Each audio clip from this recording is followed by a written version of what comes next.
Hey guys, welcome back to my channel बिल्सर biology. आज का जो वीडियो है इसमें हम लिंकेज का एक टॉपिक देखने वाले हैं, that is 2 point cross. So let's get started with the lecture guys. इस टॉपिक से रिलेटेड हम आज एक क्वेश्चन देखने वाले हैं जो कि डिफरेंट एग्जामिनेशन में पूछे जाते हैं। क्वेश्चन में क्या बोल रहा है कि आपके पास दो जीन है ए और बी, जिसके बीच में डिस्टेंस है 10 सेंटीमॉर्गन का। यानी कि बोल रहे हैं कि दो जीन्स है जो कि एक क्रोमोसोम पे प्रेजेंट है। ये दोनों क्या प्रेजेंट होंगे? एक क्रोमोसोम पे प्रेजेंट होंगे, जिसकी वजह से इनके बीच में कितने का डिस्टेंस है? 10 सेंटीमॉर्गन का डिस्टेंस है। इन्होंने बोला if the F1 genotype is this.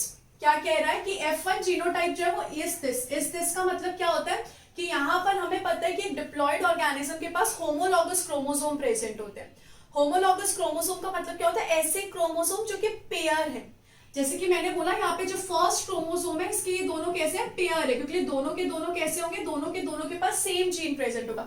इसके पास भी सेम जीन है, इसके पास भी सेम जीन है, इसके पास भी सेम जीन होगा, इसके पास भी सेम जीन प्रेजेंट होगा। तो ये होमोलॉगस क्रोमोसोम है। अब इन्होंने बोला कि इन दोनों के बीच में कितने का डिस्टेंस है? 10 सेंटीमॉर्गन का। इन्होंने बोला कि इसको इन्होंने टेस्ट क्रॉस करवाया। टेस्ट क्रॉस करवाने का मतलब क्या होता है? टेस्ट क्रॉस करवाने का मतलब होता है कि आपने इनको रिसेसिव पेरेंट के साथ क्रॉस करवाया। रिसेसिव पेरेंट का मतलब स्मॉल बी और small B. Then what is the probability of obtaining? क्या प्रोबेबिलिटी है कि आपको यहाँ पर इस तरीके का बच्चा मिलेगा? या आपको यहाँ पे बताना है इस तरीके के बच्चे मिलने की क्या प्रोबेबिलिटी है। इस तरीके से क्वेश्चन आपके सामने दिया है। अब अगर मैं यहाँ पे देखूं, अगर ये दोनों जीन एक ही क्रोमोसोम पे प्रेजेंट है तो ऑब्वियसली ये कैसे होंगे? लिंक्ड होंगे। ये दोनों कैसे होंगे? लिंक्ड होंगे। लिंक्ड क्यों है? क्योंकि एक ही क्रोमोसोम पे प्रेजेंट है। तो जब गैमीट फॉर्मेशन होगी तो ये दोनों जीन्स कैसे जाएंगे? साथ में जाएंगे। ये दोनों जीन्स बोलेंगे नहीं नहीं, हमको अलग नहीं होना, हम तो साथ में जाएंगे। तो अगर समझो यहाँ पर मैंने क्या किया, यहाँ पर मैंने गैमीट फॉर्मेशन किया, तो गैमीट में मेरे पास कैसे बनेंगे? इस तरीके से मैंने बोला दो गैमीट बने। एक के पास ये वाला क्रोमोसोम आ गया तो कैपिटल बी हो गया। एक के पास ये वाला क्रोमोसोम आ गया तो स्मॉल बी हो गया। तो ये मेरे पास क्या बन गया? ये मेरे पास गैमीट बन गया। बिल्कुल ठीक बात है, चलो ठीक है, ऐसे गैमीट बन गए। लिंक्ड है इसलिए ऐसे गैमीट बन गया। लेकिन फिर मैंने यहाँ पे देखा कि इन दोनों के बीच में कितने का डिस्टेंस है? 10 सेंटीमॉर्गन का डिस्टेंस है।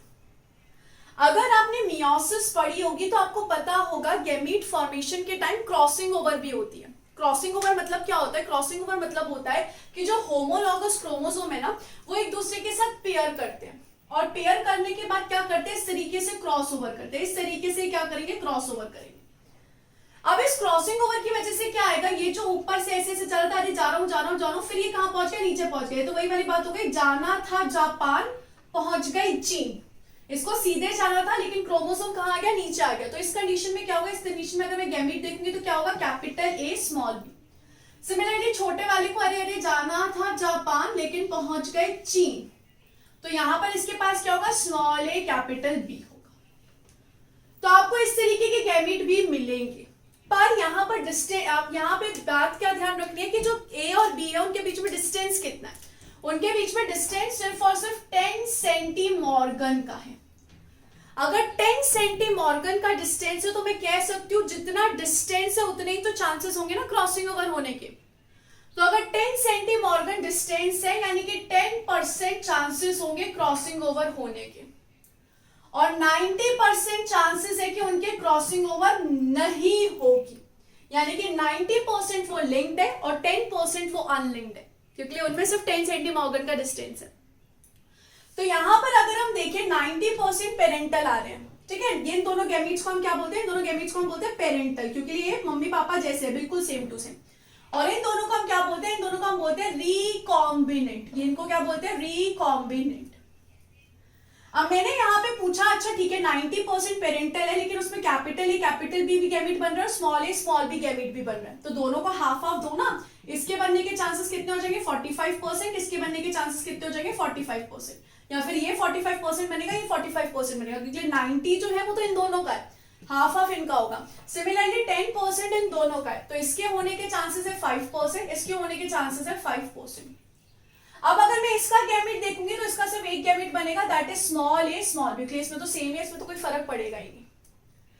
तो अब यहाँ पर ये मुझसे क्या चाहते हैं? मुझसे चाहते हैं capital A capital B small B, इस तरीके का बच्चा चाहता है। तो मुझे क्या करना पड़ेगा? इसको और इसको मैं जब क्रॉस करूंगी, यानी कि इस गैमीट का और इस गैमीट का जब फर्टिलाइजेशन होगा, तो तो मुझे इस तरीके का बच्चा मिलेगा।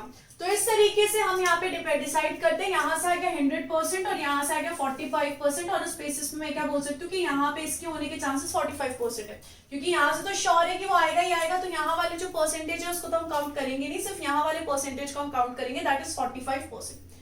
तो इस तरीके से आप कर सकते हो। अगर समझो यहाँ पे बोला जाता है कैपिटल ए स्मॉल बी, अगर आपको बच्चा चाहिए, यानी कि स्मॉल बी तो यहाँ से आ रहा है, कैपिटल बी यहाँ से आएगा, तो इसके होने के कितने चांसेस होंगे? 5% चांसेस होंगे। सिमिलरली अगर आपको कहा स्मॉल ए कैपिटल बी चाहिए और स्मॉल बी चाहिए, तो इसके कितने परसेंट चांसेस होंगे? 5% चांसेस होंगे। तो इस तरीके से आप इस तरीके क्वेश्चंस को